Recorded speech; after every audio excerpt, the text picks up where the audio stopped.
भरपूर ऊन पडले होते। हिंदू रेव्हेंजर्स टीमची मानसी शांत बसलेली होती। राक्षसांशी लढून लढून ती थकलेली होती। तेवढ्यात तिला काही लोकांचा ओरडण्याचा आवाज ऐकू आला।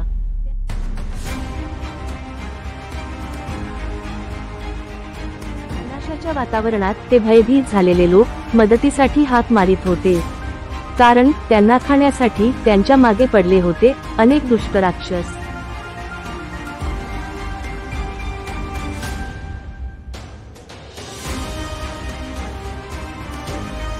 सर्व पाहून हिंदू रेव्हेंजर मानसीने त्या भयभीत झालेल्या लोकांची सहायता करायचे ठरविले।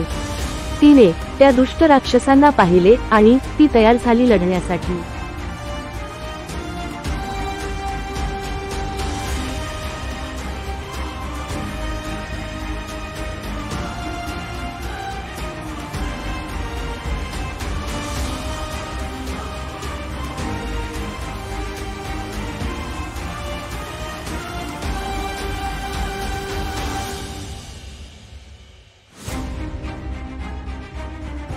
मानसीने तिचा महान पराक्रम दाखवला। तिची बंदूक परम शक्तिशाली होती। एक एक करून तिने सर्व राक्षसांचा सर्वनाश केला।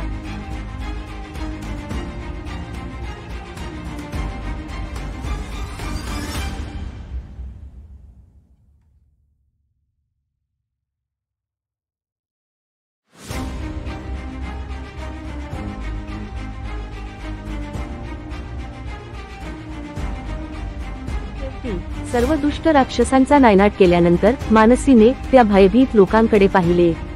तिने त्यांचा जीव वाचवला होता, म्हणून त्यांनी तिचे आभार मानले। आणि मग हिंदू रेव्हेंजर मानसी तिच्या पुढच्या कामासाठी निघाली। हिंदू रेव्हेंजर्स आणि राक्षसांचे हे युद्ध असेच सुरू राहील।